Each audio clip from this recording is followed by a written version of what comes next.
Good evening and welcome to Paranormal Path Peeps with Kate Ray. How are you doing? I'm good, thank you for having me along. Oh, it's so great to speak to you. I don't know why I've left it so long, to be fair. But these things happen, don't they? They do. Time gets away with us all, doesn't it? Yeah, especially now. I've seen you at the Parameets and, you were fantastic there. And, I Oh, never bless really you. got around to speaking to you.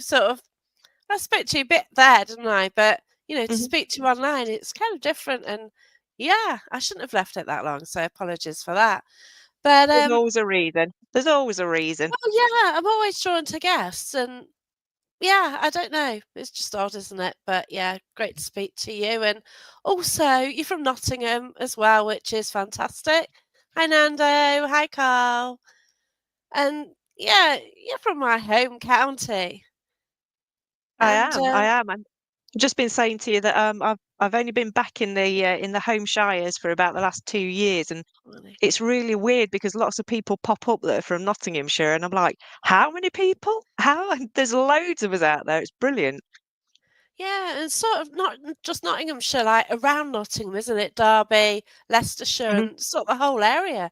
Like, Yeah, obviously we went down to the Parameet, and there's a lot of people who live within this area. yeah. And, it's really useful to meet up with the different people as well, which is what I do. And yeah, it's just so lovely, isn't it? It is. It is. It's nice to find other weirdos. Yay. I like being weird. It's cool. Me too. Some of my stories are a bit too weird, as I mentioned earlier. But hey ho, it's just one of those, isn't it? It is. But I always start wondering sort of where this sort of journey started for you then. I think I fall into the parameters of slightly different to most people in the paranormal world. When you hear people speak about, how did you get into sort of ghost hunting and whatnot, most people have had a very early experience that they wanted to try and explain, or they've had somebody who's passed over and they want a sort of proof of existence. And for me, it was born out of sheer fear. And I've always been into the 14, but more drawn to sort of the fairy side of things or ancient sites or falling fish, sort of strange phenomena, and I would, Oh. in the 14 Times magazine, I'd skip past the kind of haunting bits because it scared the pants off of me. And I decided to hit the ground running. So I'd always been a researcher. I decided to actually do some field work after a big birthday that I'd had. And yeah, I put the feelers out, went on a ghost hunt on my own, went to St Breville's, which everybody will know, which is That's a a big fantastic one. place. Sorry? Wow. That's a I big know, one for a biggie. first one. Yeah. I was gonna go with a bang. If I was gonna be scared, I was gonna go with a bang. And then within 3 months, I was part of a local investigation team down south.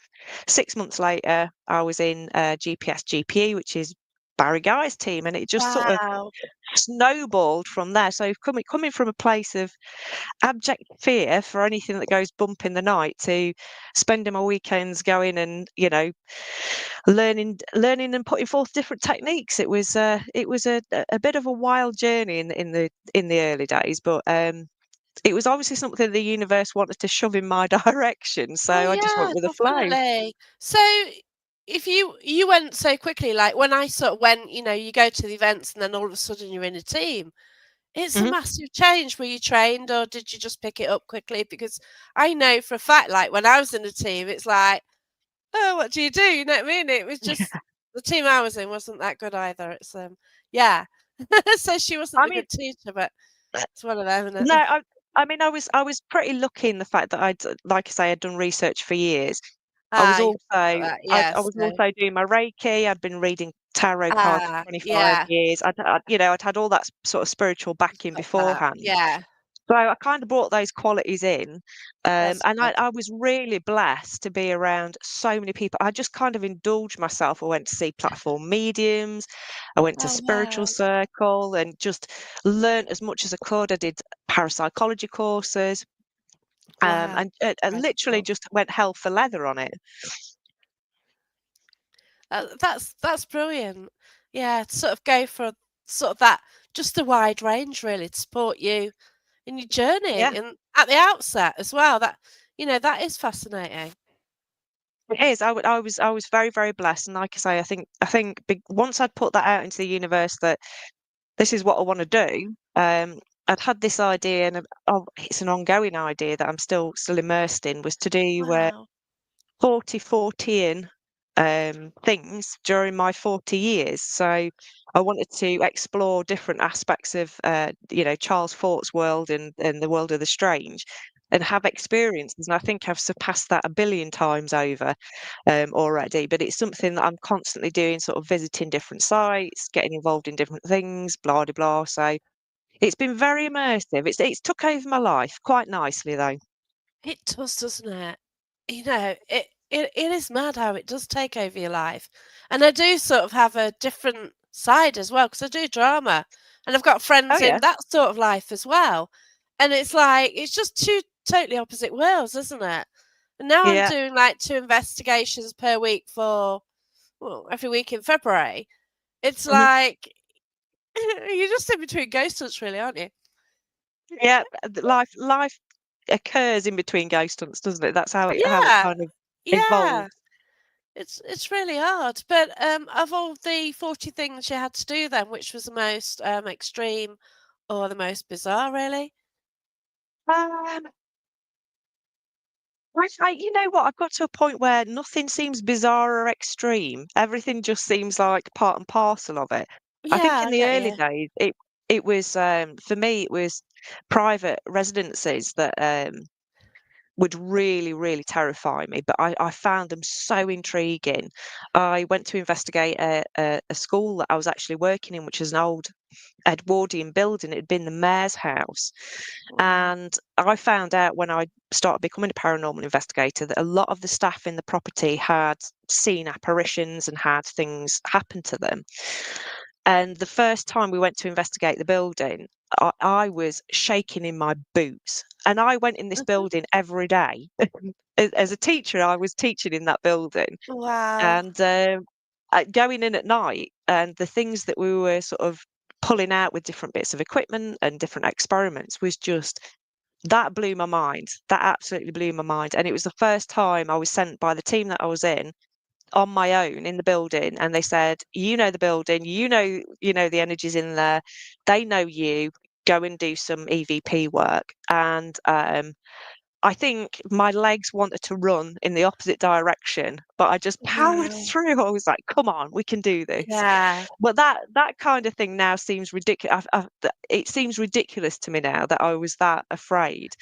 Um, I'm a lot calmer now. Oh, bless you. But it is strange, isn't it? Do you ever watch yourself on film and sort of find it even more scary? I Do you do. have Because Yeah. I have delayed reaction massively. So if I'm out with guests on an event, everybody else will be panicking or, shouting out or whatever if something's occurred. And I stand there for a good minute and my brain sort of ticks through, all the kind of reasoning and rationale of what's going on. And then when everybody else has calmed down, my brain suddenly goes, "Holy crap, that was paranormal." And that's when Yeah. I start panicking. So everybody's calmed down, but I'm like, "Shit, that was a ghost," or that Yeah. really did move. So I am delayed. And I also have a real bad habit of I laugh when I'm nervous. No So way. if anything really big goes off, I can't help but laugh. I think it's my body's mechanism of trying to calm itself down. Yeah. So when I've been videoed before in really quite strenuous situations, you'll see me laughing. And when I've Oh, looked at that back, wow. I look like a nutter. Everybody's like petrified and I'm stood there just laughing, but I am scared. Oh, it's brilliant though. It's interesting that you are scared, and to sort of deal with that because I don't know how, but I switched it off. Mm, I, I don't know how, but I don't. And like, it's just if I watch anything after, it's like, oh my god, did I really do that? Did I really sit there? And yeah. you kind of realize kind of the danger question mark that you put yourself into Mm, because yeah. you don't actually know what situation you put yourself into in reality, do you? No. No, not in the moment anyway. The No. fear isn't there so much anymore, but I have got a healthy awareness of things that are happening, and I think that that is something that, like yourself, when you get down the line, that's something that you developed. It's a healthy awareness of, you know, Yes. what kind of energies are occurring around you, and but also a healthy awareness of the people around you as well, because they can be just as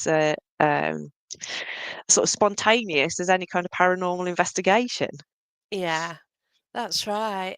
But yeah, I just do tend to get myself with like experienced people, and we just go for it and see what we get. But oh gosh, it does get heavy at times, It and does. it's just trying to make sense of it, isn't it? You try and rationalize things, and you Hmm. can't.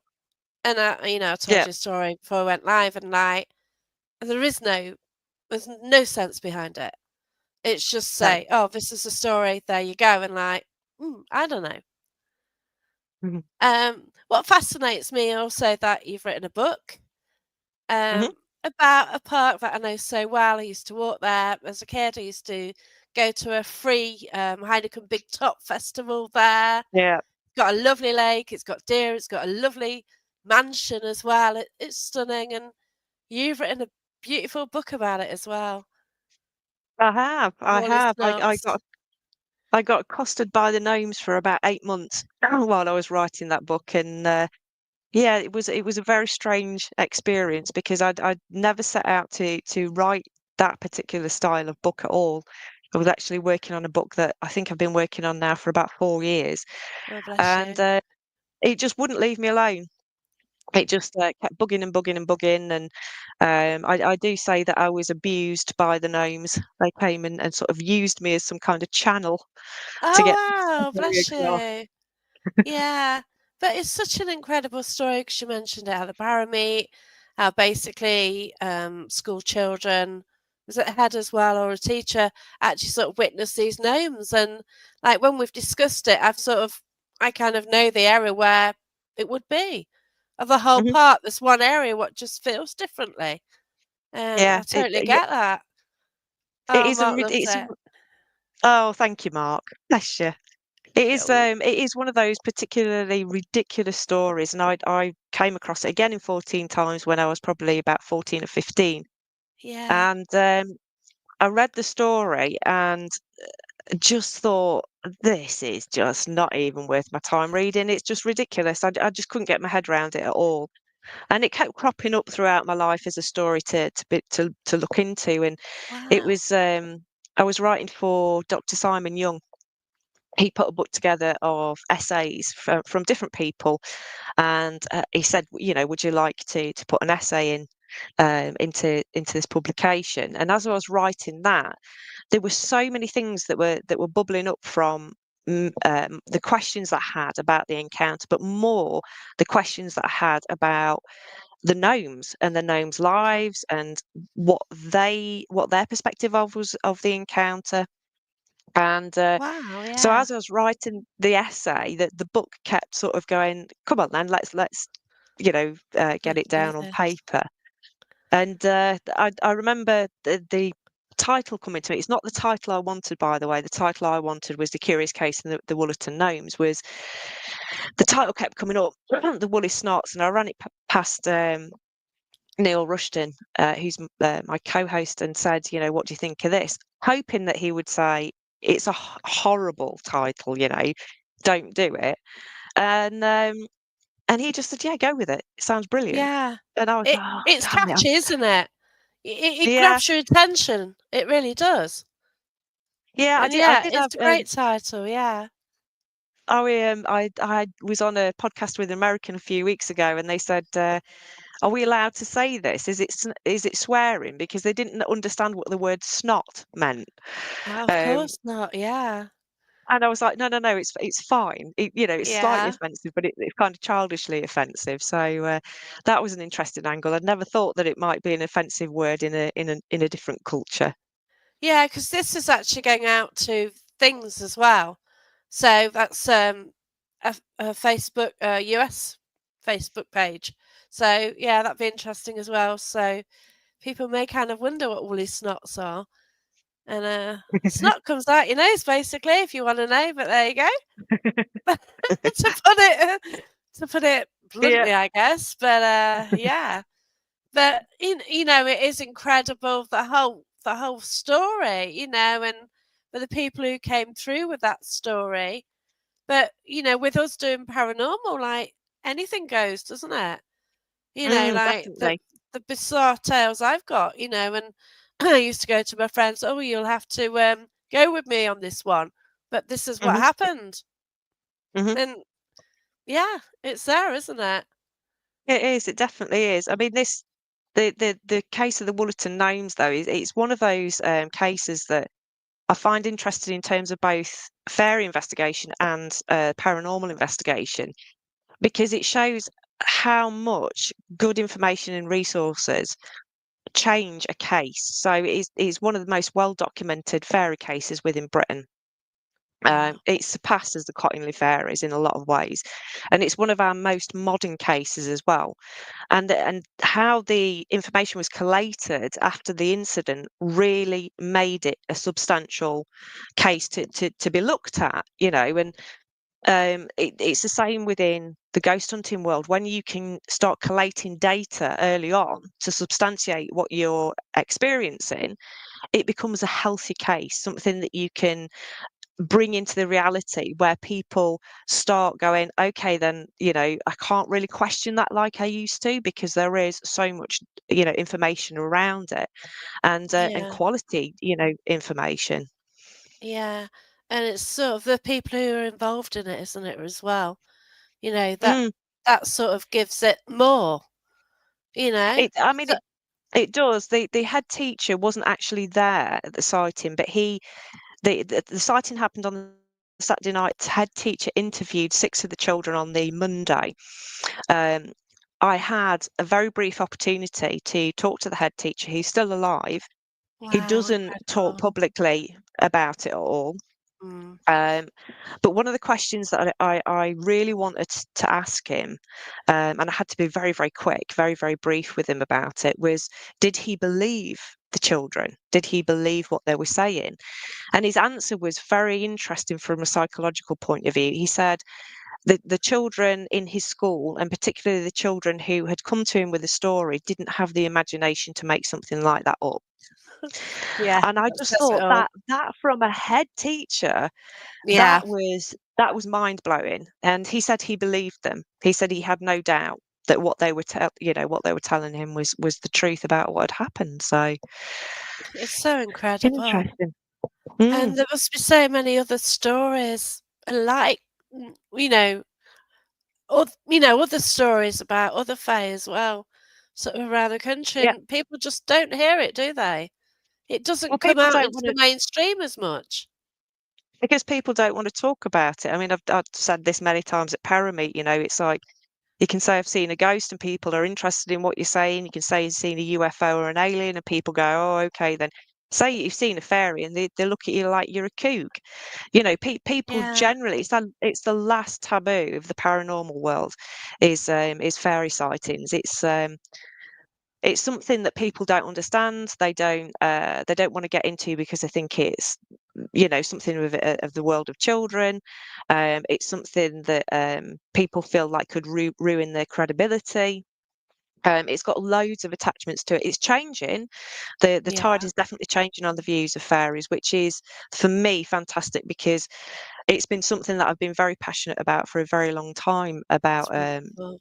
bringing to the forefront, because it's one of our it's part of all our ancient histories globally. It's as old as our relationships with ghosts, Yeah. and it's something that we kind of brush to one side. And it's for me, it's a much more interesting subject than a lot of the um, paranormal world. Well, yeah, because it's not about people, is it? Like paranormal, it's about people. It's about Yeah. people, but this is just this is something different, and this is something that generally we can't see as much. And like Hmm. I went round Bosworth, like staying there. Sorry, I went for Neil's party, and we Hmm. stayed at Bosworth Hall, and there's a garden there, and that's fairy garden, and that felt really different in there. You go in Mm, there at night and it just kind of seemed to come alive. It was something mm. really. It just felt you know it, yeah. But it Yeah, I just do. feels like really different, doesn't it?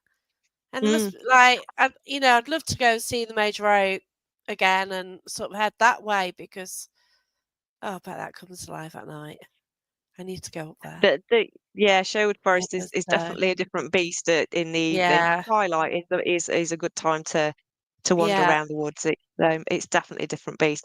I think you hit the nail on the head there, though, with the whole thing with, ghost hunting is predominantly the spirits of the dead, human beings.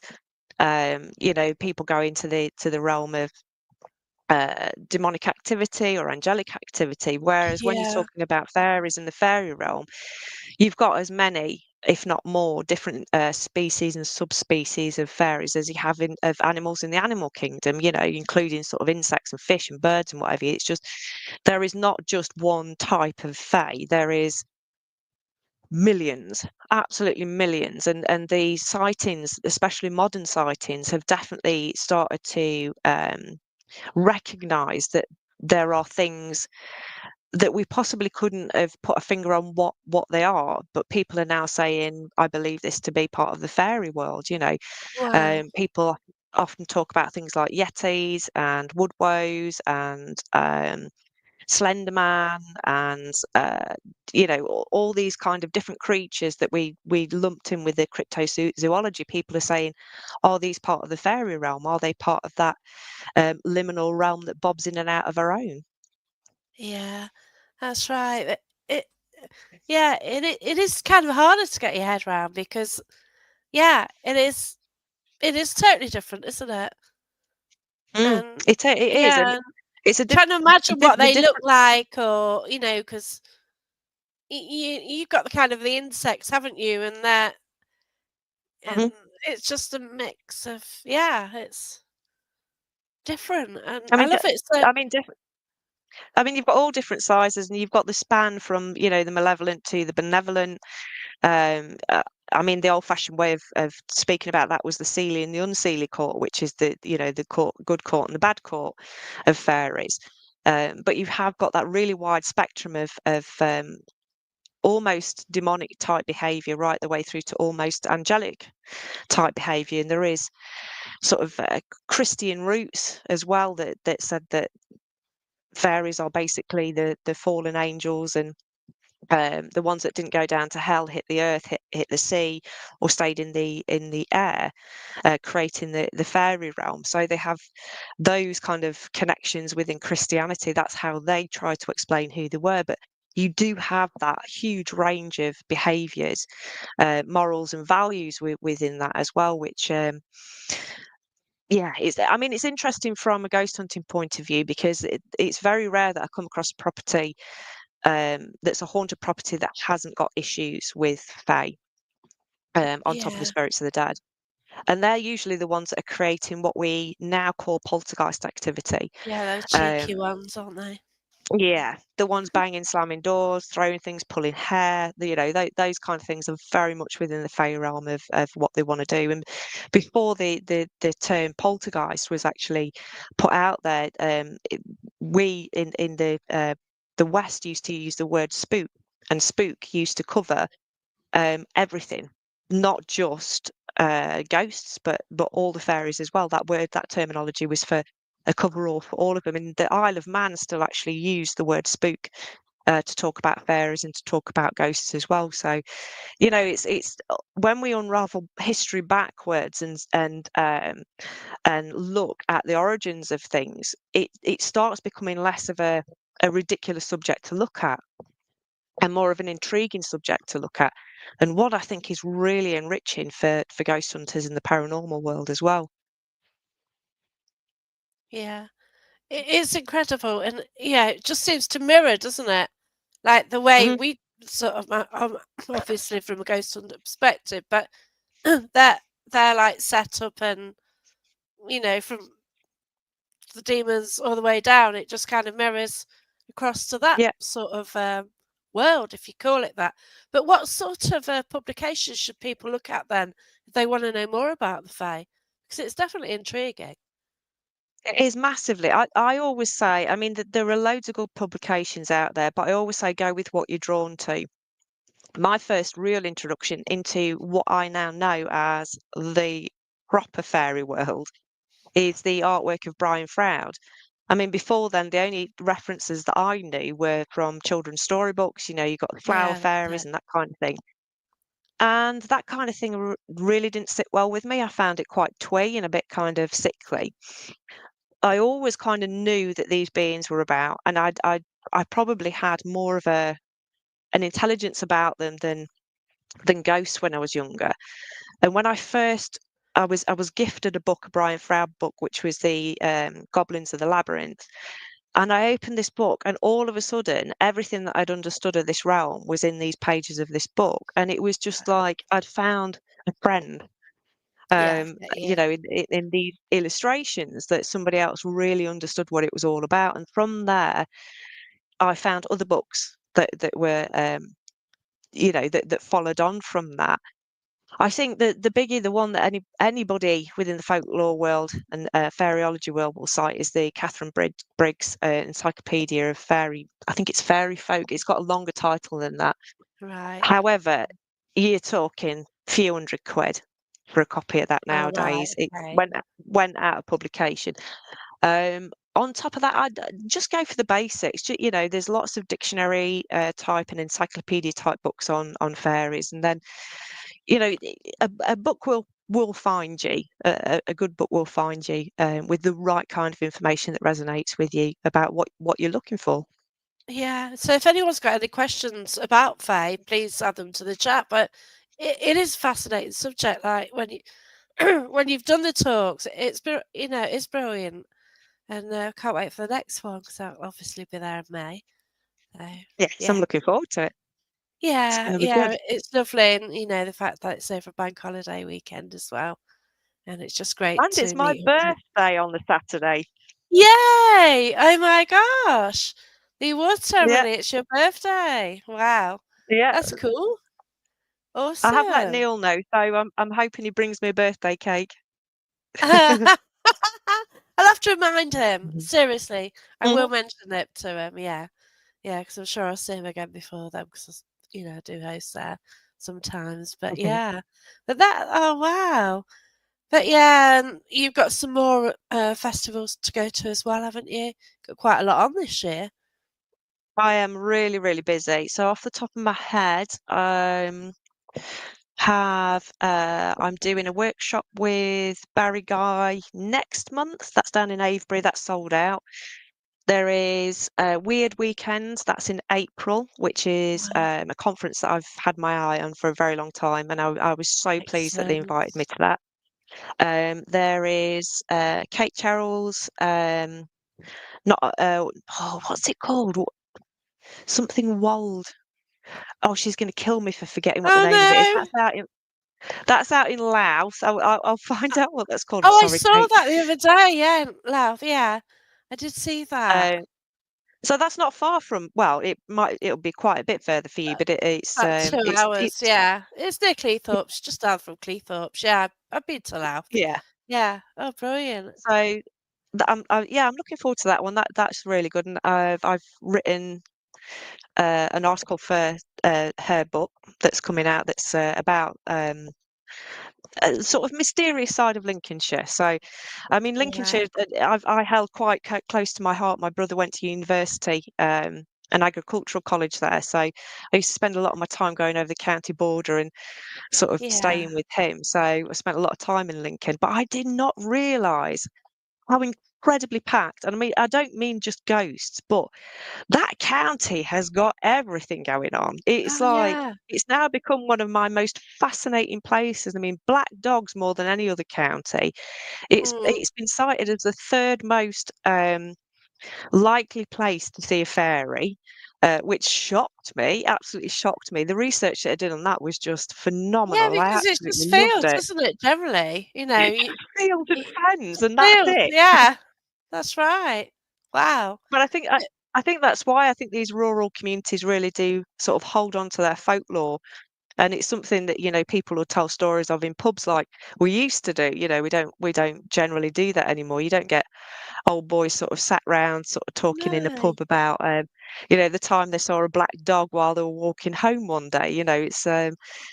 It's just not accepted, is it? But yeah, you No, can it's imagine changed. Lincolnshire. Yeah, you can Yeah, imagine in Lincolnshire, can't you? And yeah, some of the rural pubs. that's right, because I went to Tattershall Lakes for New Year. So when I Hmm. came back, it was like looking where to go, and I found two abbeys to go to, you know, Yeah. and then you're looking around and just like so many like airfields and like other places to visit, aren't there? You just don't It, realise it, because paranormal people stick to the same locations. mhm. You've got all these named locations, but then, like, if you do go away, then you can sort of look and see what's on the map around you, and it is fascinating. I just got to head towards Tattershall again because I didn't have time to go everywhere on the way back. Yeah. Well, you Yeah. can't.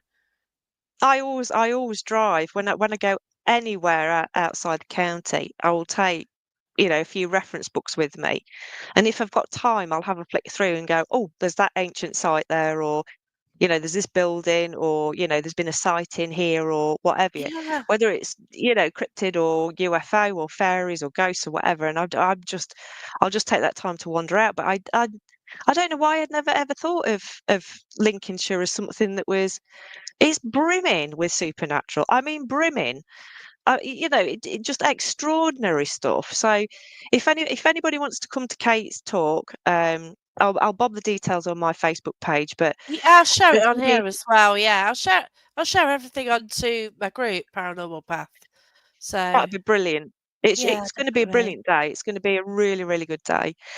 What else? Oh, I've got this little thing called Parameet. Yay. Just a little weekend of Parameet. Oh, Which it's is gonna be good. it's the highlight of my year. I would not give up my birthday for anything, let me tell you. And Oh, I'm wow. excited. I am excited to be Awesome. going. Yeah. I am excited. I love it. I love it. It's one of those places where you can rock up on your own and you're always with friends. There's no ego and no No, shenanigans. It's enjoy just it. really genuinely lovely people who go. So I think I've got some things on sort of to the back end of the year as well. Oh, top of my head, come on. Uh, I think there's a couple that haven't been announced yet. A couple of Right, okay. conferences that haven't been at. But That's honestly, cool. I am Fantastic. searching around for weekends free from now until November, which is awesome. That is brilliant and crazy, isn't it? So It is. It's do you get a lovely. holiday in? Have you managed to get yourself a holiday in between all I've had this? to I've had to squeeze in a week 10 days in September, um, Gosh. because I have been planning to go up to Scotland to do a big trip round the very top of Scotland, the Hebrides, for about 4 years, Wow, and okay. it just kept getting pushed back, Mhm. lockdowns and blah de blah and all that kind of rubbish that went on. And so this year it's like, no, I'm setting it in stone, and there is nothing going to shift that out the way. So my holiday is going to be looking at ancient burial sites and Incredible. magical places in Scotland. Oh, oh, I went to Orkneys. I went to Harrison Lewis, and Mhm. I basically got on there for about 5 days.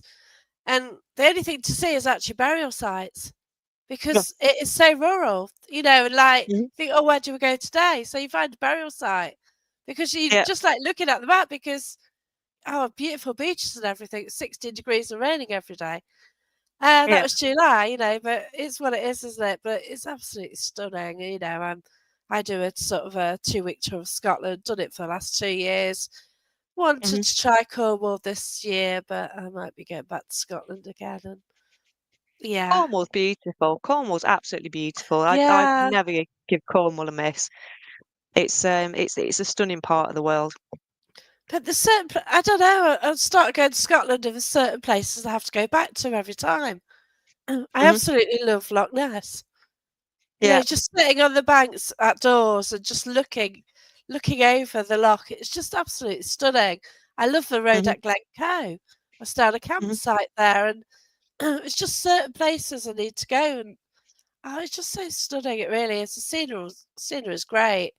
And yeah, I do want to do Cornwall, and it's like, well, do I go to Scotland about June and then do my 2-week holiday down in Cornwall, or maybe later? The thing Mm, is, about Cornwall, it's warmer. it is. So I've been down Cornwall in November. It's actually reasonable weather. As Mhm. you go up to Scotland, it can be pretty well it's snowing at the moment, isn't it? So in places. Well, I think I've got to that age where I'm just like, I'll take enough clothing just to wrap up. Oh You know, yeah, it's yeah. I do go camping though, so it's harder if you're yeah, in a tent and like, when I it's have 2 miserable. tents, so if you like pack one up and it's wet and you use the other one, Mhm. because I did like 2 days bigger tent than one night for one tent and 2 nights or Mhm. more for a bigger tent. But it just you got 2 wet tents in your car. Yeah. That's a good one. Yeah.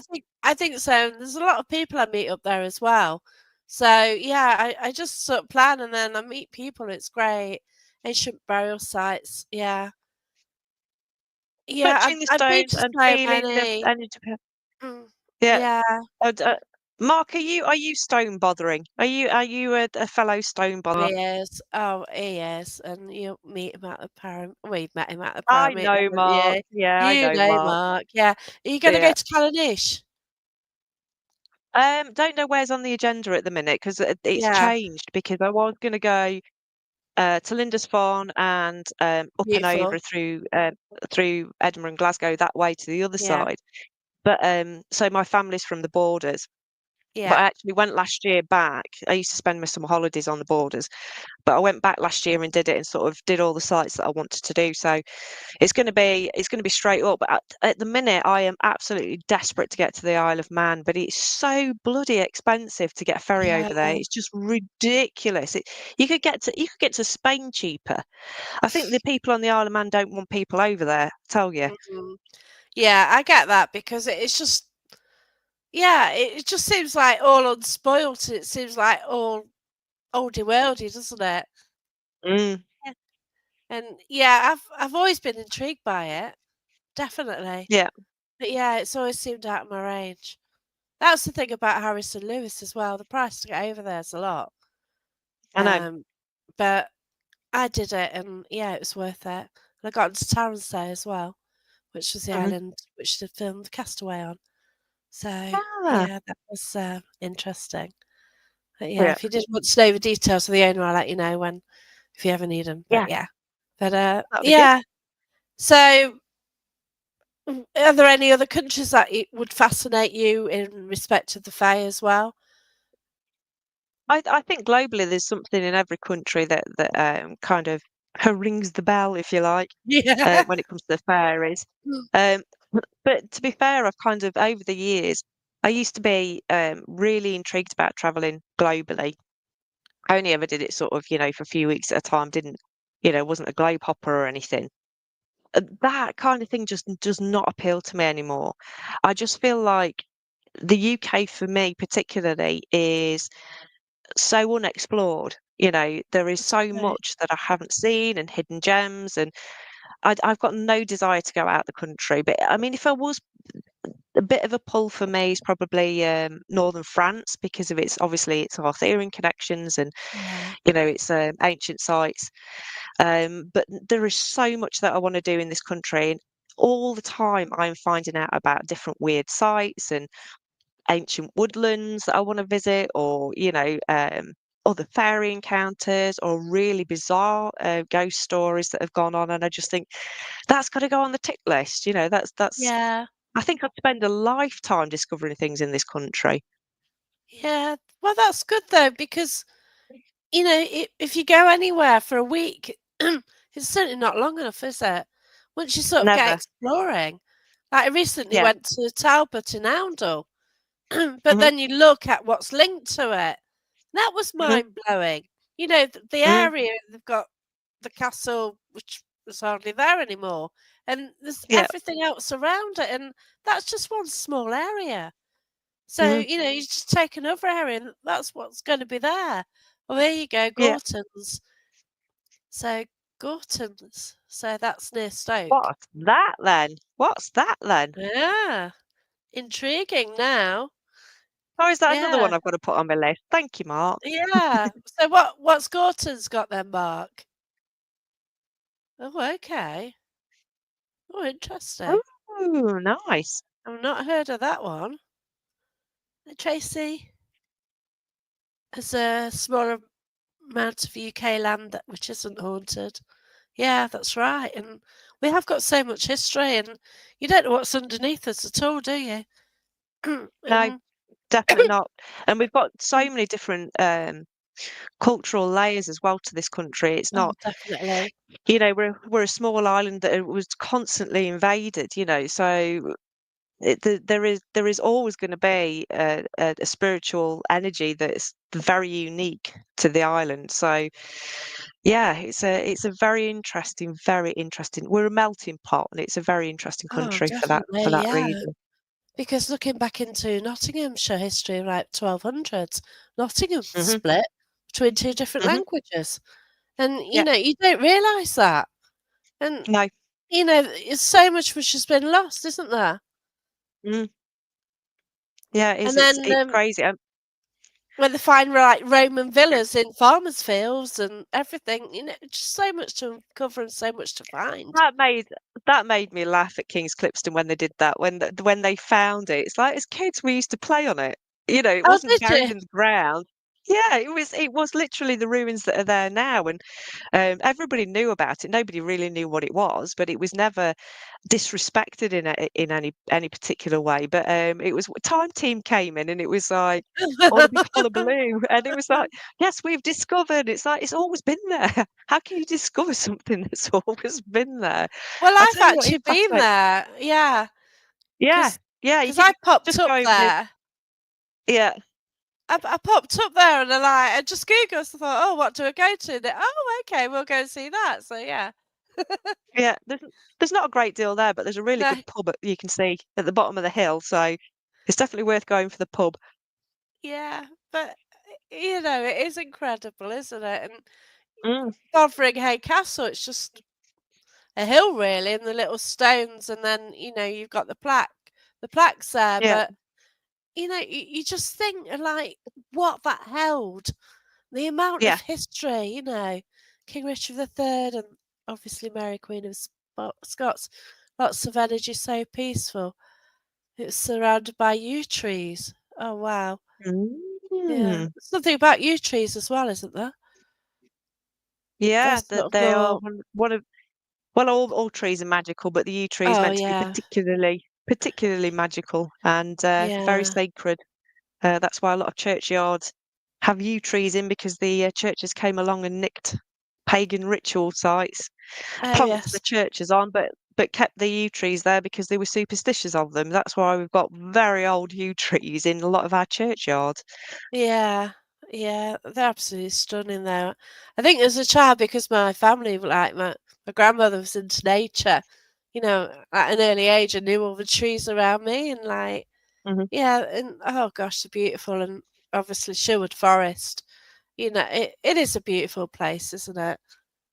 It is. It is. It's definitely got some uh, areas of different pockets of energy within the woods, though. I did a bit of a personal survey years ago. I'd gone round one summer and I'd made a lot of little fairy figures that I put up in the Wow. trees. And I've never actually admitted this, I don't think, in public. Yay! It's a This is first. a Brilliant. first. Yay! Um, because I was terrified at the time of being caught and arrested for littering the woodlands, but I We wasn't. And I put them at the height for adults as opposed to children because I love the notion of adults getting back to a sense of play. And I would go around and note whether they'd been taken or whether they'd been moved or whether anything had been left Wow. with them. And as part of that, and this was just something I was doing to fascinate myself at the time, I was seeing sort of the same dog walkers on a regular basis, and I'd get chatting with them, and so I plucked up enough courage to ask over a number of weeks if there was anywhere where they felt things were different, felt different in the woods. And everybody said pretty much the same place, the same location in the woods, that they said they didn't like being there very long. Wow. And the thing that did me was I saw regularly a guy who he was probably in his late 60s. He was an ex-fireman. He was very much an old school man's man. And I thought, I'm going to ask him, because we would exchange hellos and, talked about the dogs and stuff. And I thought he was going to come back of, oh, that's nonsense, this is, all that kind of crap's nonsense. And he didn't. He said, there is a place in the woods that I will not walk, and the dog won't walk. And it was the place that Mm, everybody was saying. So if anybody's been to Sherwood Forest, it'd be interesting to find out if anybody could give a sense of where they think that that is. Bizarrely enough, I think the energy has changed up there. It's shifted quite a lot over the last few years. So okay. whether it's the same spot for people, I don't know. Has it changed because the visitor centres developed and everything?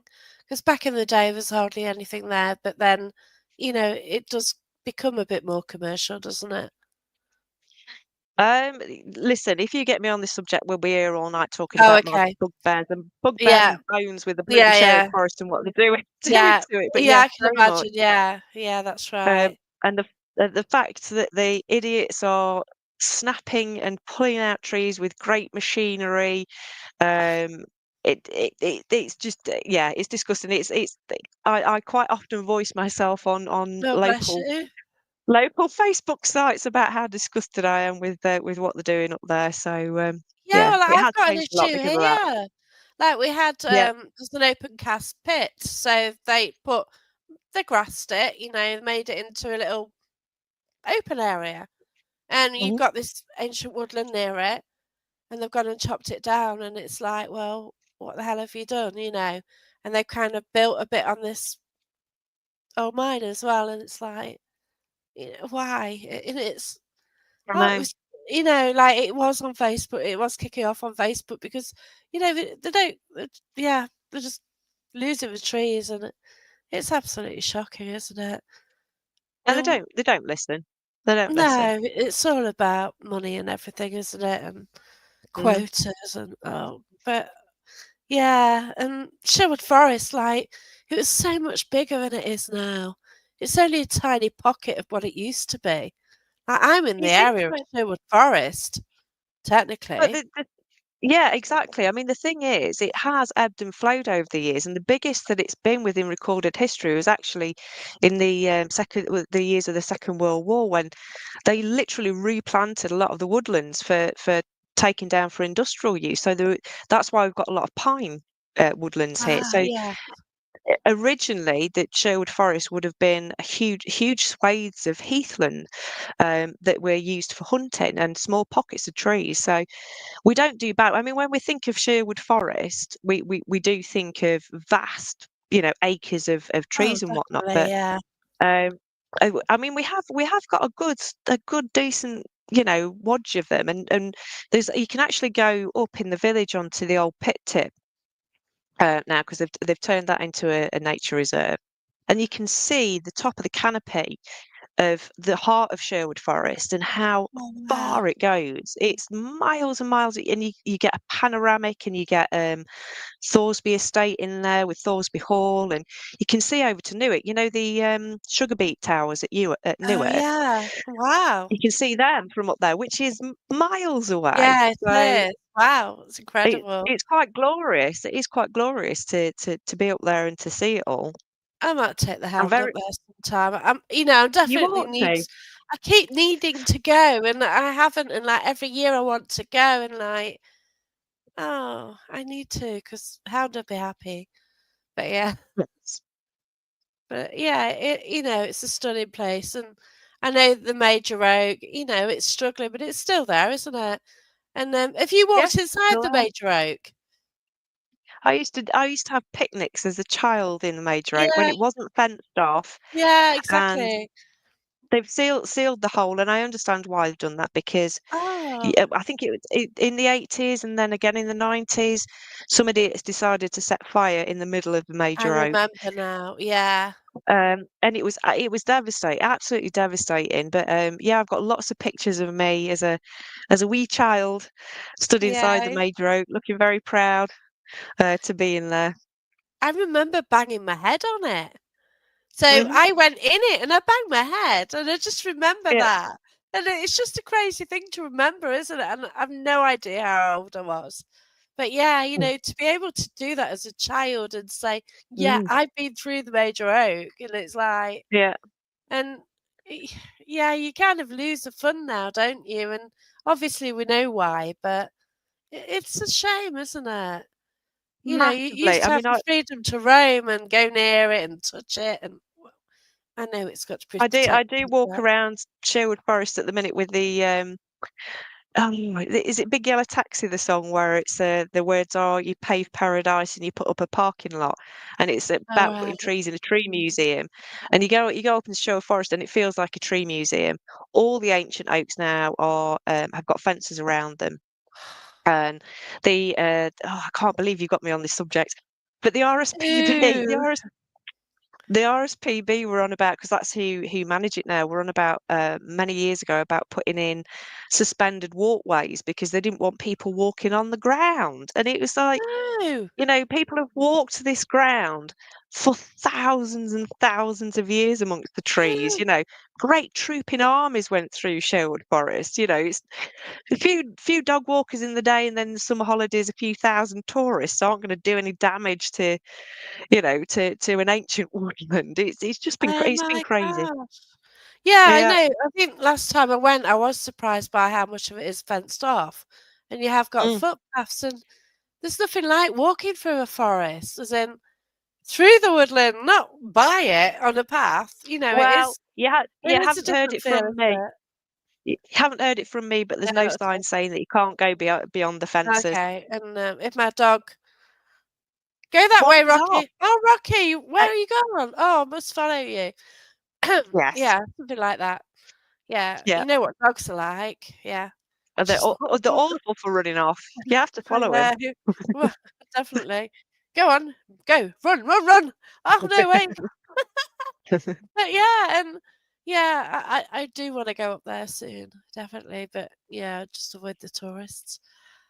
Yes. 'Cause yeah, you don't want the special exhibition weekends, do you? Where they got No. Robin and his merry men round there.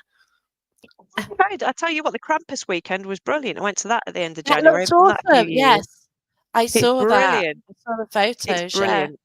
yeah. Now that would intrigue me because because that's more my sort of thing rather than yeah entertainment. Which But yeah, I mean, they're very good. They do take it. They take the rituals very seriously. So that's on good. the first day, you get run out of the people get run out of the woods by the Krampus, and this year there were thousands of people.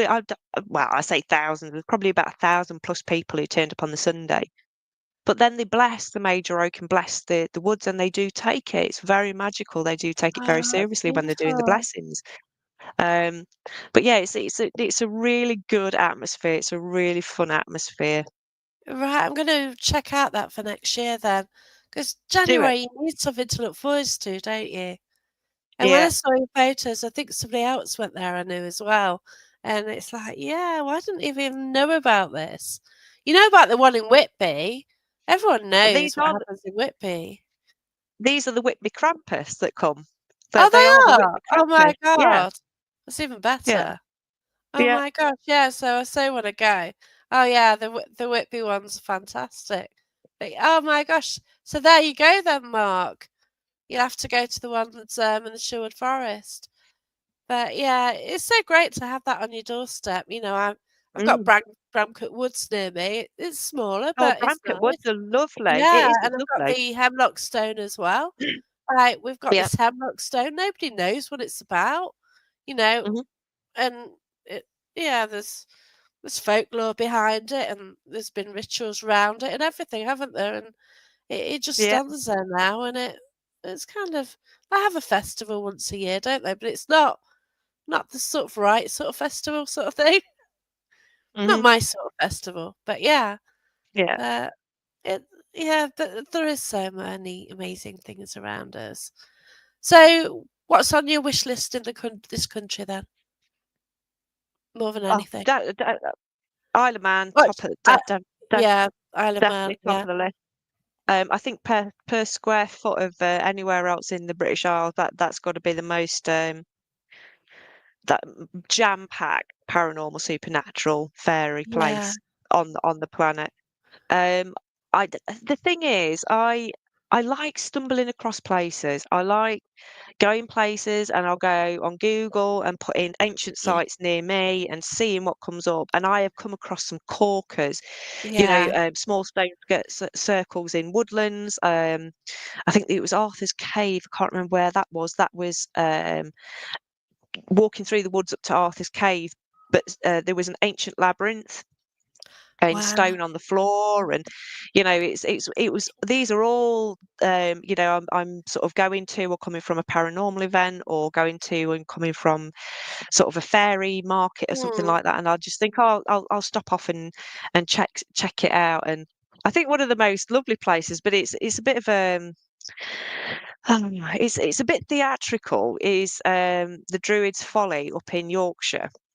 okay. And it looks like you're literally in some kind of movie set for the Vikings, and it's this henge with a sort of a fashioned burial chamber, and slab in it. It's quite big and spectacular, but it was actually built as some rich guy's folly in his back garden, of a rolling estate. But that was I went, and I was a bit kind of like, I'm going to be disappointed in this because it's not really an ancient site, but it is spectacular. It's You do Mm. wander around thinking like you're on a movie set or something. So Oh, wow. definitely that's worth visit. I did that a couple of years ago when I was going up to I wanted to visit Cottingley Beck, where the Cottingley fairies were photographed. And there's another site up there called Janet's Foss, which is uh, a waterfall that's got Mm, loads of myths and legends around it. And it's got, is it a ghost? Is it a witch? Is it a fairy kind of story mm. to it?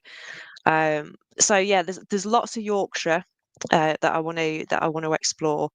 Want to definitely explore. I thought I'd done pretty well at exploring the Peak District, but Yeah, I'm finding I've probably done 2% of it over my lifetime. It's the place is just riddled with the most spectacular places, with such history and such myth and legend. It's so that's I'm pretty much on the doorstep, and that'll be there'll be trips out there, I suppose, over the warmer months, and seeing what I yeah. can find. I guess for us, like Derbyshire, it's where we went, like Yeah, through like childhood, we'd just yeah, drive to Derbyshire. Always was yeah, Derbyshire as well. It's never yeah. Lincolnshire, was it? Or No, Leicestershire, no. but we always went up to Derbyshire. Did you And do the Sunday afternoon Matlock bath? There was God, a load of us who used to do jeez. that on a Sunday afternoon. You get bored, Done somebody'd it, have a yeah. car, you jump in a car, and Oh, everybody would be. That's like our seaside without a sea up this way, isn't it? It's like the yeah, nearest that's sort of right. It's seaside. experience of, Yeah, with that, yeah, yeah. And that's my most favourite sort of paranormal place to go to, Matlock Pavilion. yeah. Um, That and place is stunning. oh gosh, it is, and I've had some crazy experiences there. I really have. But yeah, Matlock is special. I've got childhood memories there as well. Going there with my grandparents and things like that. And yeah, Hmm. like now I try and avoid going there on a Sunday because I haven't Yeah, got a motorbike, and that's the only way to do it on a Sunday, isn't it? Really? yeah, But yeah. oh god, I yeah. still like going up, and I love it when they have the steampunk weekends. That is Mm, just. Have you been up on a steampunk weekend I where haven't. No, I missed that one. the place is packed and people look spectacular? Sort of. It's proper like being thrown back to the Victorian times, but with a, Oh, obviously with the steampunk twist on top of it. It is bizarre and beautiful at the same time. It's an amazing time if you can get yeah. yourself there over one of those weekends. Oh, I'll see what I can do because I've certainly got the outfit. I have got an outfit, well, cobbled together something, but that's it, isn't it? Yeah. But, yeah, I've got a friend heavily into scenes, so I could check with her when it is and, go camping up there actually because it'd be a lot easier. Yeah, It but is. It's nice yeah. camping up that way. Oh gosh, yeah, we always go up sort of every year up Derbyshire somewhere and yeah, it's just a beautiful place, isn't it? And Mhm. it is, like Nottinghamshire, you've got all the trees. Derbyshire, you've got scenery, haven't you? Don't Mhm. like to miss it because Derby and Nottingham, you know what I mean? It's one of those, but Yeah. but Mm. yeah, but there are some incredible places around us, and We are no matter lucky. We where are you lucky. are, no matter where you are in the country, just look around you. There might be Mm. something hidden. Like we've got Dale Abbey near here, and Mhm. that's got a little hermit's cave and the woods round there. That's beautiful, Mhm. and at night that comes alive so much. I bet there's Yeah. something around there. The sounds you get at night, it's just beautiful and fascinating. Yeah. So, what is your scariest encounter then when you've been out? Oh, I think there has been lots. I think the one for me, it has been, in terms of ghosts, it's definitely been Yeah. private investigations that have done it, and, there was one that I'd gone to with, Barry years ago, and, it was a family that were pretty much under siege, Oh and gosh.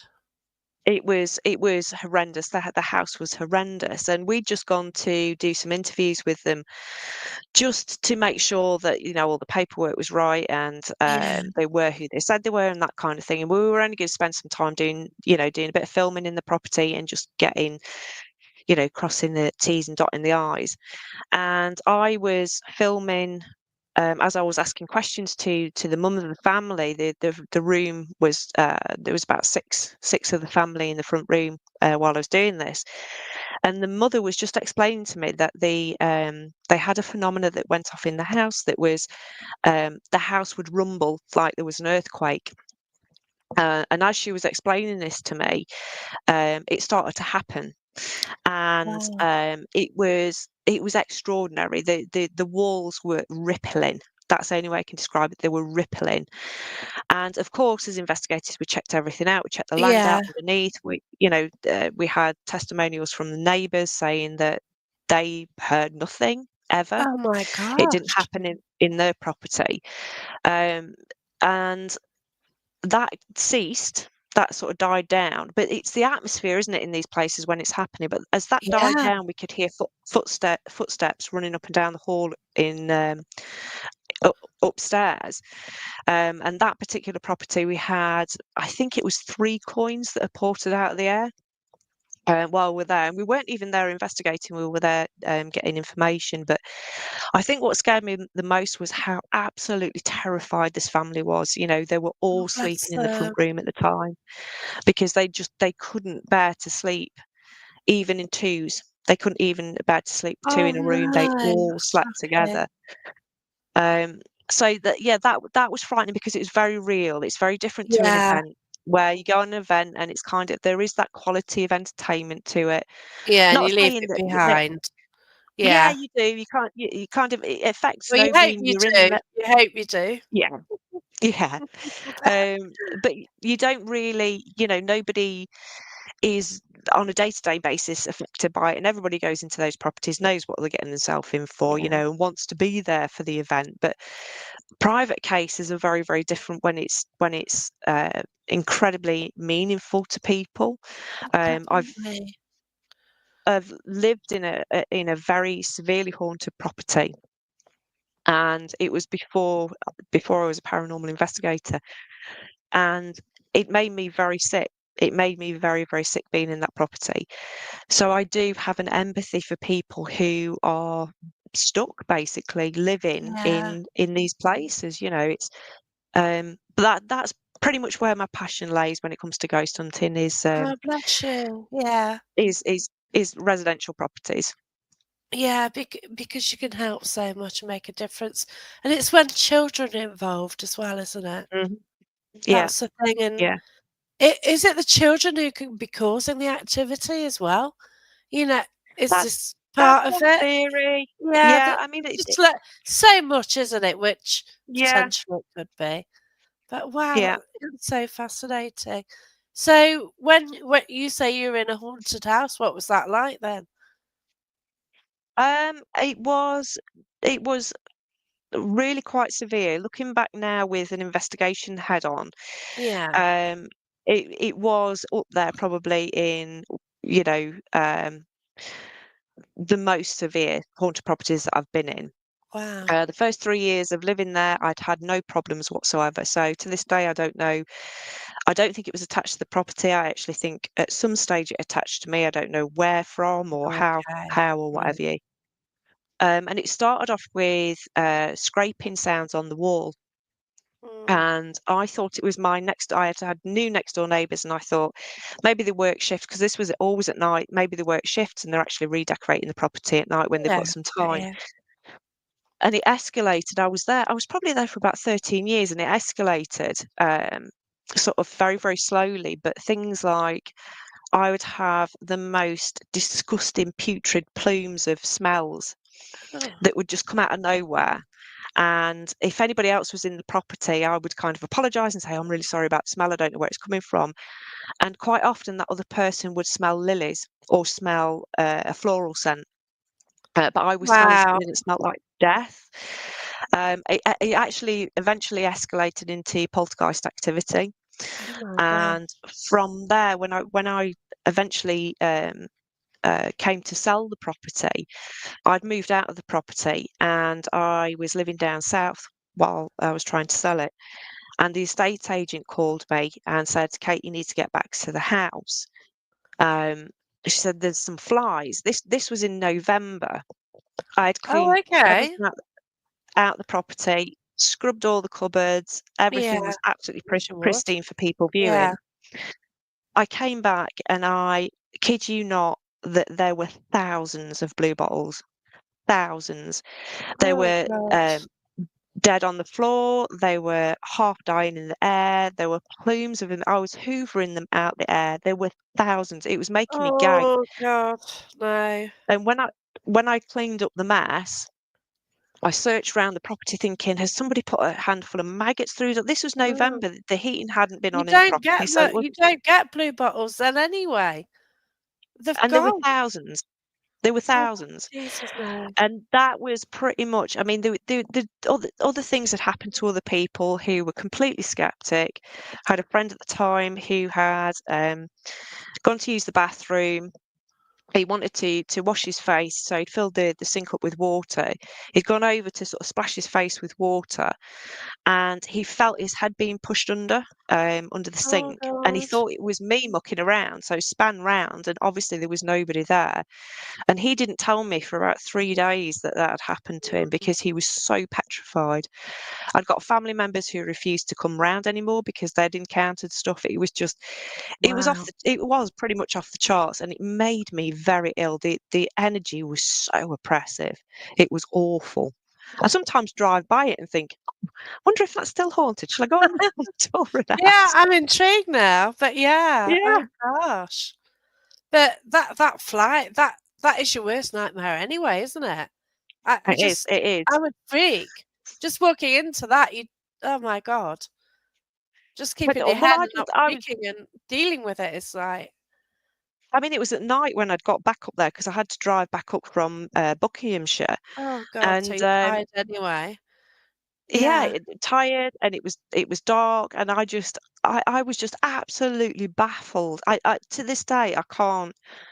I checked all the drains, the inlets from the drains, because when you've got flies en masse, you get maggots and you get castings. So if maggots have turned into flies and they're cast off, yeah. there's It's casts. it's Couldn't yourself. find anything. Nothing. Couldn't find anything.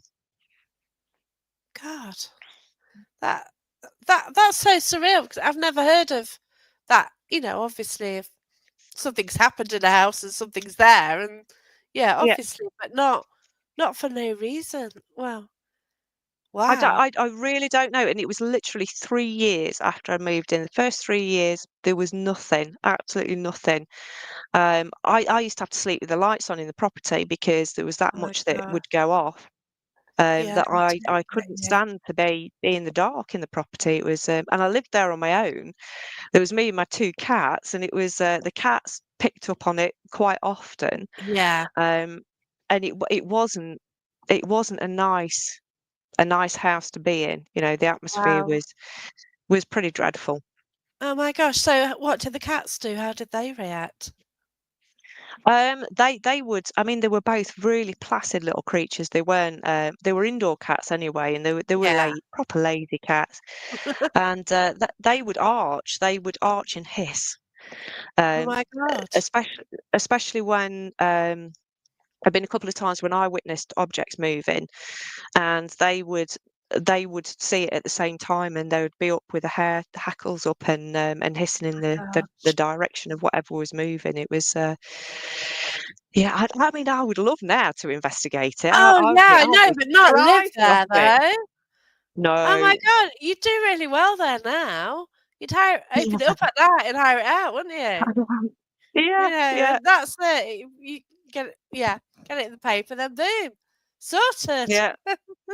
But yeah, my gosh, but yeah, and I guess it's more back in the day when paranormal wasn't spoken about as well, was it? Well, I didn't speak about it certainly because I had this theory, and I stupidly test this theory out.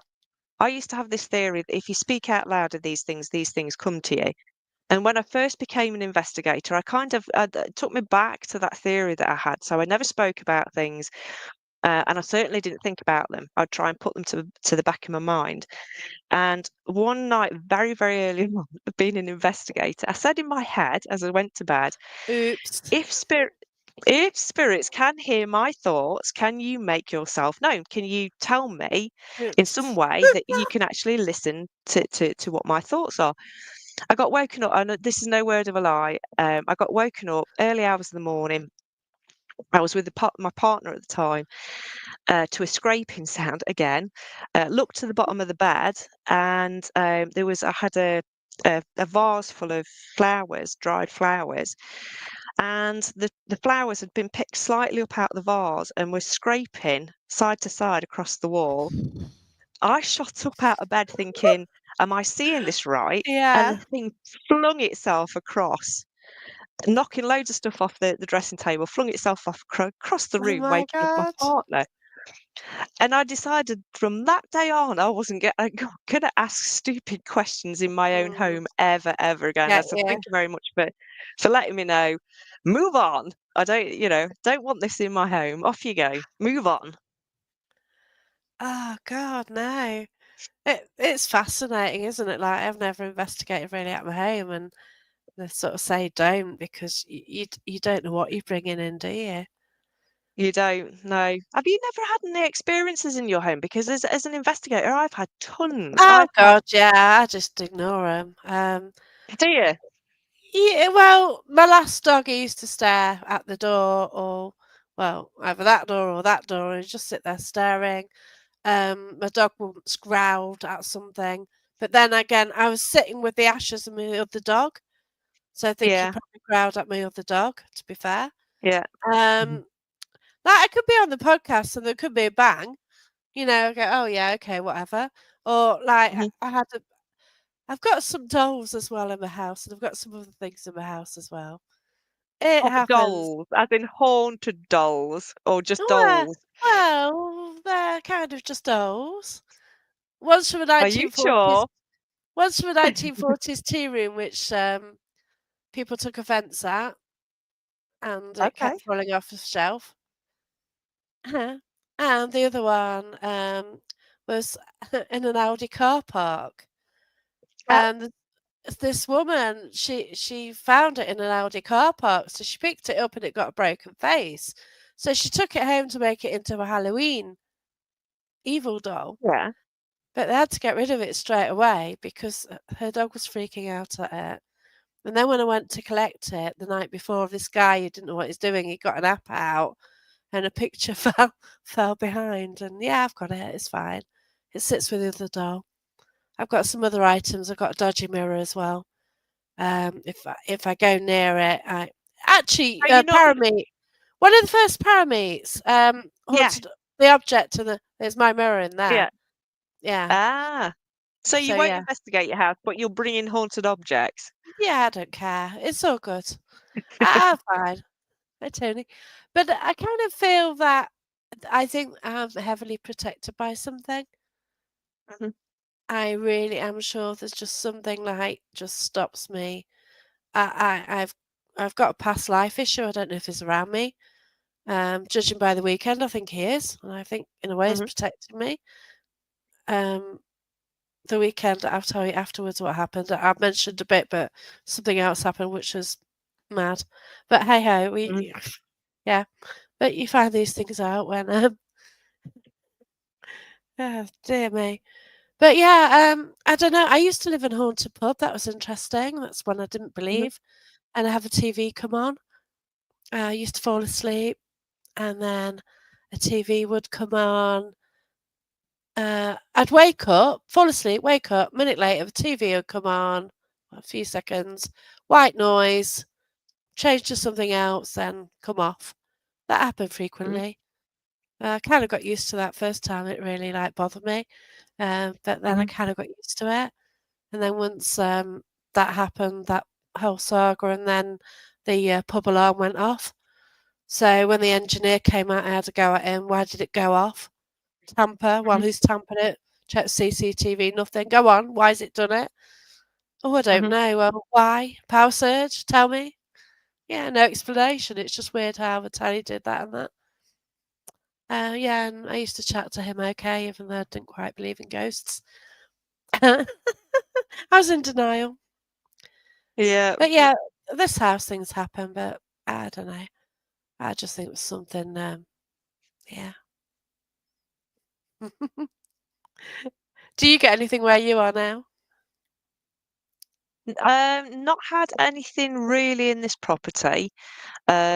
We were a couple of villages over for about 18 months renting. That was Okay. quite a weird property, noises and things. I don't think I've ever been in a property where there hasn't been something, but nothing like that house that I lived in on my own. That was absolutely, that was pretty much a weekly occurrence. That place. It wasn't just the sort of the one-offs. Yeah. Here I've heard voices, but it's bizarrely enough because I lived in the village. I knew the lady who owned this property and owned it from Oh, new. wow. So I don't. There isn't. It's got such a lovely homely feel to. It's been absolutely loved as a family house. So Oh, wow. don't get anything sort of slightly negative about. I tell you what is the weird thing, and I did it in the last property that I was in. I um I was renting from a friend of mine that his previous tenants had pretty much trashed the house and said, you can rent it for cheap if you help do it up, just Oh, sort of okay, decorate it and yeah. clean and whatever. And I had this crazy notion one night that I was going to, and it's not really my colour, but I was going to decorate the kitchen this specific shade of sort of mustard yellow. Okay. And it's out of my colour palette. I'm a green. I like my To be greens. honest, mustard yellow's a lot out of a lot of people's palettes. Yeah, yeah. I did it and it looked fab. It did look Oh, fab. And then wow. I came round to redecorating the downstairs toilet. And as I was peeling off the wallpaper, exactly the same colour as I'd painted the kitchen was in the downstairs toilet. Wow. That was weird enough. So I came to this house, and again, pink's not in my colour palette. Had a particular shade of pink that I wanted to do the kitchen with again, so I did it this shade of pink, and thought I must get a light for the pantry under the stairs because I couldn't see anything in there. Found that there was a light, turned it on, same shade of pink. And I'm like, what is going on here? Is there Oh. something energy about that saying I liked that colour? Come on, reinstate that Mm, colour into the house. It's strange, but it intriguing. was nice. It was very, very weird. Very weird. Yeah. Yeah, as for weird, like, I was actually with Gary on Friday night, and he's Hmm. kind of helping us to come to terms with what happened on Friday and Saturday night because, Yeah. Yeah, I think Hello, sometimes Gary. sometimes you do go out investigating and there are things happening since, and it's a bit weird, really. Mhm. And you kind Yeah. of just thinking about what's happened as well. And it Mhm. was kind of extreme. People were going into trance, so then you sort of getting more direct information, and yeah, very intriguing, and yeah, one Yeah. to ponder about for years, really. It's great when you sort of get times like that, isn't it? You know, and you do so many investigations, but wow, there's some you don't forget. And Yeah, definitely. and even to the camera, I've got a camera, and I charged it, and it could run for ages, hours. And I Mhm. used it the first night, and I didn't use it that long. And the second night, it only did half an hour. Went so Yeah. the bit what I Oh, that needed to record, I couldn't, and I had to use my phone, so I've got no visuals, but I've got audio, and that's yeah. creepy. That's very Mhm. creepy. But yeah, so I'll have to put that out. But yeah, but I just love what we do. So, have you got any locations lined up where you're going to, or Yeah, we've got Ghost Finder Paranormal Society events. We're going the first one. I'm not going to. That's down in Buckinghamshire. That's the museum down there. But the next one that I'm going to is Dudley Castle, which is a new one for me. beautiful? Never been to Yes, Dudley, so nice. so that's on the agenda. We are back at Shepton Mallet a couple of times. Oh, lovely. That place. Yes. I do not like prisons very much. I don't like prisons. I don't like asylums, and I don't like hospitals. Yes. The energy is just insane. Mhm. Literally insane. It's off the Yeah. scale. And Shepton Mallet, yeah, it's very crackly, Shepton Mallet. Um, where else have we got this year? I can't think off the top of my head. I know we've got lots of different ones. We've got lots going off with, like I say, we've got the workshop in Avebury. So Yeah, that's that looks beautiful. Avebury's I can't believe it. I have haven't you never been. been? No, Really? because I was staying in Salisbury and I went Hmm. to, Stonehenge and stuff, and I was driving round and I saw the signpost for Avebury. I thought, "Shall I, shan't I?" And I think I was just ready to get home, and it's Mm, the extra mileage. It's like, "Do you, don't you?" I thought, "I can't do it," and it's like, "Oh." yeah. But yeah, No, but it's just one of them, forget isn't it? Stonehenge for stone bothering. If you want to go stone bothering, go to Avebury, Avebury. yeah. Yeah, Yeah. because there's a particular room there as well, isn't there, at the pub? They still Oh, let it I don't out. know about the pub. Yeah. Oh, Ah, yeah, the pub, yeah. ah. Yeah, the pub, No, obviously, I it's go for the stones and the burial yeah, but chamber. Go for the West pub's Kennet. not but at Avebury, the pub's on this stone circle virtually, isn't it? It is. It's in it. Yeah. Yeah, Was it that just outside it? I think it's just it's outside it. near us, isn't it? But Yeah, yeah, definitely. but yeah, there's one room in particular, I don't even know if they'll allow guests in it. So I don't know. Mm. It's what I read at one stage. Oh, yeah. Yeah, I'm sure you're right because it's an old pub. I know that I got kicked out of there because of my my dog was a puppy at the time and her behaviour was absolutely horrible. She wouldn't stop barking at people, so I was Oops. asked to quietly leave. Mm. Yeah, that's it. My dog, is a bit it's awkward in pubs with my dog, so we sort of avoid them. Um, Mm. he doesn't mind staying in the car for a bit. If it's night time, he's happy having sleep. So if he's out Yeah. running all day, then, he's just happy. There we go again. I'll probably get banned from Facebook now for that word, you know? Yeah, probably. But you know what it's like. But yeah, I haven't So, yeah, been there. I tell you what, I do find difficult, and obviously because I look a certain way. Um, stones, when people say, "Oh,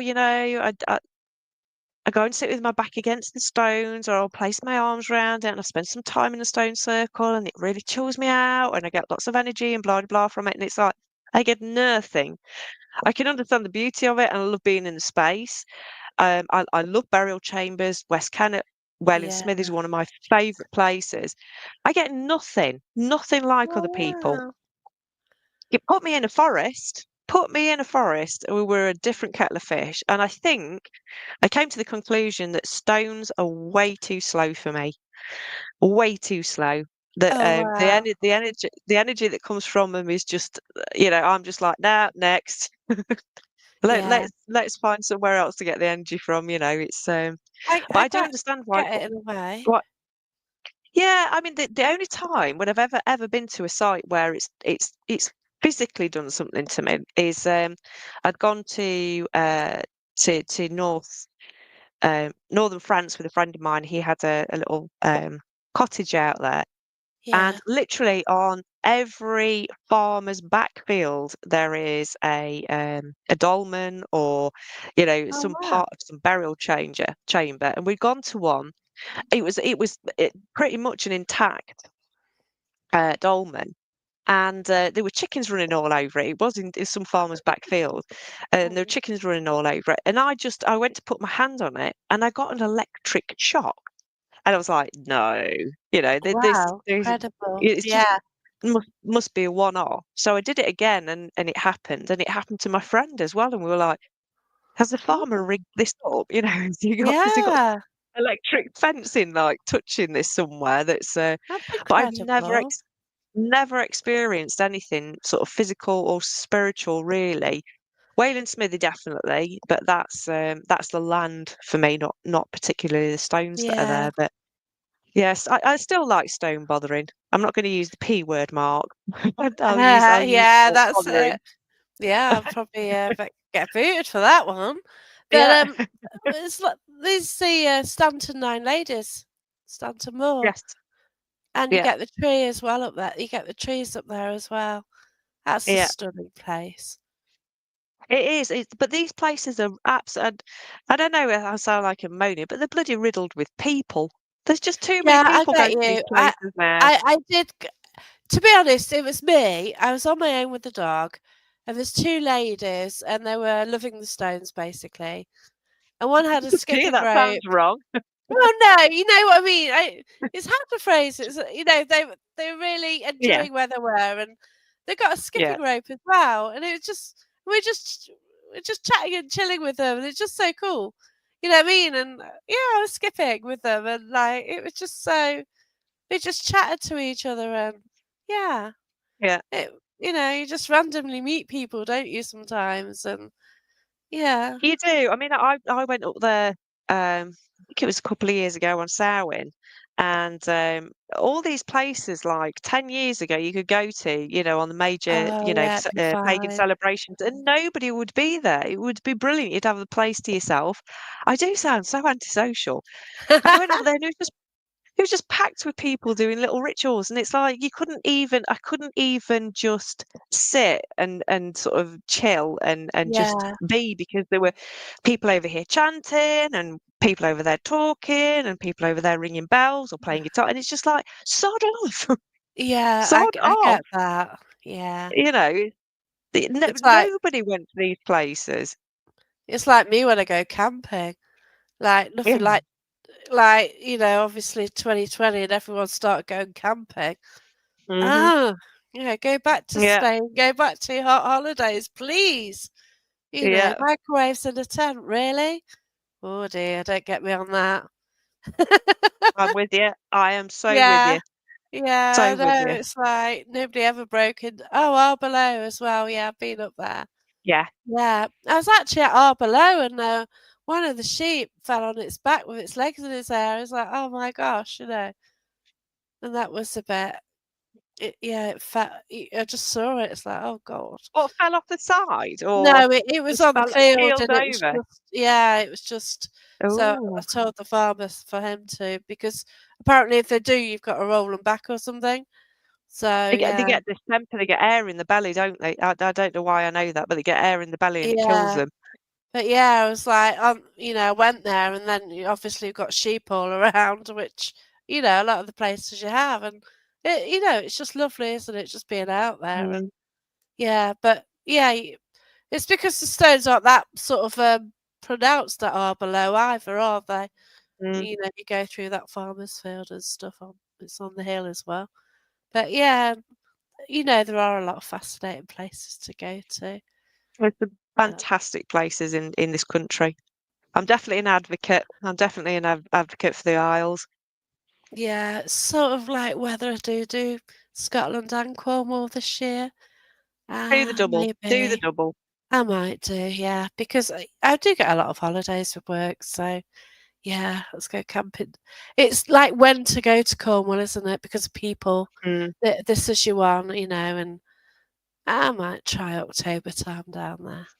Yeah, October, November. I've actually been in t-shirt and shorts in start of November down there. I've got a sunburn in November, yeah. I Yeah, know, it's mad, isn't it? Yeah, yeah. so I might. It's just what campsites are open down there, isn't it? So I always go Mm, camping. I just love the freedom of that. mm. Just to get out, and yeah, practically rolling around in mud sometimes, but hey, but it's just the freedom, isn't it? And It is. Yeah, just being close definitely. to the earth and everything. The birds, like the birds, if you go like sort of March, April, the birds are so loud, aren't they? Mm, Amazing. But yeah, yeah. you just, I am just in a suburb of a city, so it's just great to get out and just see nature as it is, and to fight with nature as well. Mm, Like when you camp, you have to deal with everything, don't you? But yeah. it's one of them. But I want to thank you for the talk anyway. It's been absolutely fascinating. Thank you So, very much. obviously, you've got the podcast. Yes. Tell us how people find it It's Hair in the Hawthorn on YouTube. on YouTube. Okay, so YouTube, Hair on the Hawthorn. And I could hardly say that. But also, there's a book, Woolly Slots. Yes. This is That the new cover. So this is the new edition last year. This is the guys from Haunted Magazine who took over publishing yeah. because my old publishers retired. Mine was the Oh, last book that they wow. did. So Oh, bless you. Lego Publishing took it over. So it's available on Amazon. If you put in Woolly Snots, bizarrely enough, I think it brings up socks to start off with. You have to scroll down Oh, for three or God. four. But if you put in Woolly Snots Kate Ray, it should come up. And first exclusive fee here. I am literally at the minute in first edit of the second edition, which is a bigger bumper of a story. It's quite mammoth. So I'm at the minute typing and editing the new book, which should be out this spring. Awesome. So we'll be able to get it at the Parameet. Hopefully, fingers crossed. Yeah, it'll be available at Awesome. Parameet. Yeah, so there you go, Mark. You sold 2 copies. Me and Mark, at least. But yeah, but thanks so much for your time, and yeah, You're see you welcome. in Thank you very May, much. if not soon. But thank you Yeah. so much, and thanks to everyone for watching. Take care, everyone. Bye.